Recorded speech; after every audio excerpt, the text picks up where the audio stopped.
সমন্বয়করা দল গঠন করবে, নতুন দল গঠন করবে। সে দলের নাম হবে নাগরিক ছাত্র নাগরিক দল বা নাগরিক কমিটি, এরকম। কিন্তু সর্বশেষ যে দলটা তারা প্রকাশ করেছে, আত্মপ্রকাশ করেছে, সেটার নাম হচ্ছে হলো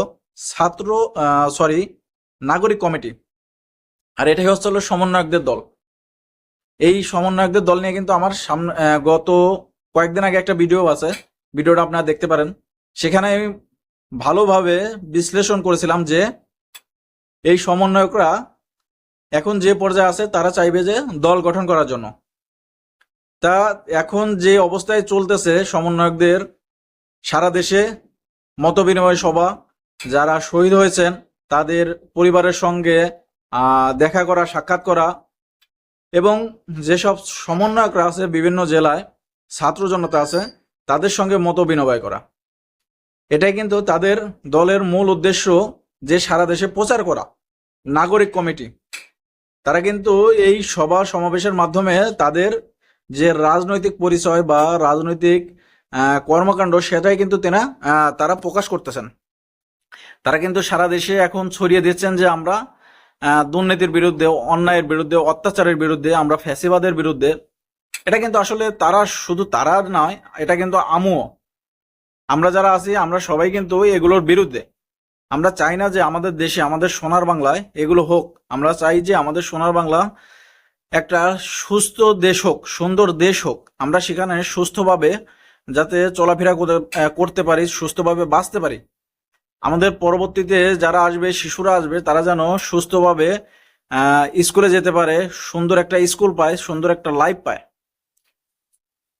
সর্বশেষ নারায়ণগঞ্জে অন্যতম সমন্বয়ক সার্জিস আলম, তিনি যে সমাবেশ করেছেন, মতবিনিময় সভা করেছেন, সেখানে তিনি কিন্তু এক পর্যায়ে একটা বক্তব্য দিয়ে বসেন যে আমরা নারায়ণগঞ্জ থেকে ভবিষ্যতে বড় বড় এমপি, মন্ত্রী বা প্রধানমন্ত্রী দেখতে চাই।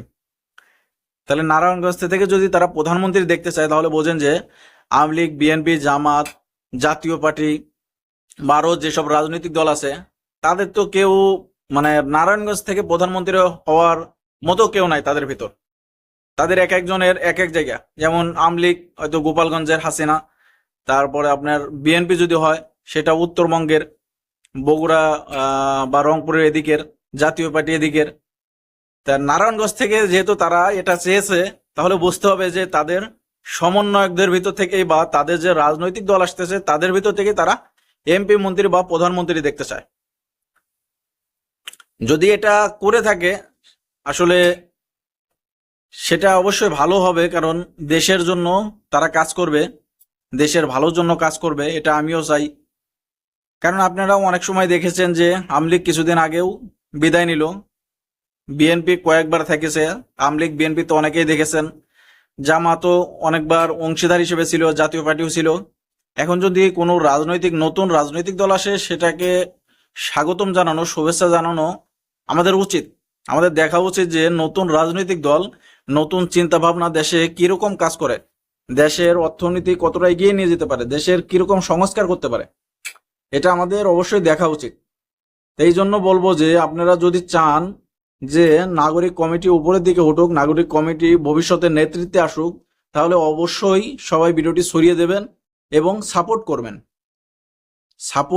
আমরা যদি এইসব সমন্বয়কদের সাপোর্ট না করি, নতুন দল যেহেতু তারা আত্মপ্রকাশ করেছে, তাদের যদি আমরা সাপোর্ট না করি, তাহলে তো তারা বেশি দূর এগোতে পারবে না। তারা নতুন নেতৃত্ব, তাদের এখন কিছু ভুল ত্রুটি থাকতেই পারে, কিন্তু যখন নেতৃত্ব দিতে দিতে অভিজ্ঞ হবে, তখন কিন্তু এগুলো শুধরে নেবে।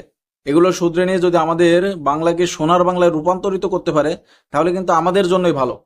আমরাও চাইবো যে তারা যেন সামনের দিকে এগিয়ে যায়। তাদের জন্য শুভকামনা থাকলো। যারা ভিডিওটি দেখছেন অবশ্যই ভিডিওটি শেয়ার করেন। সবাই ভালো থাকবেন। আল্লাহ হাফেজ।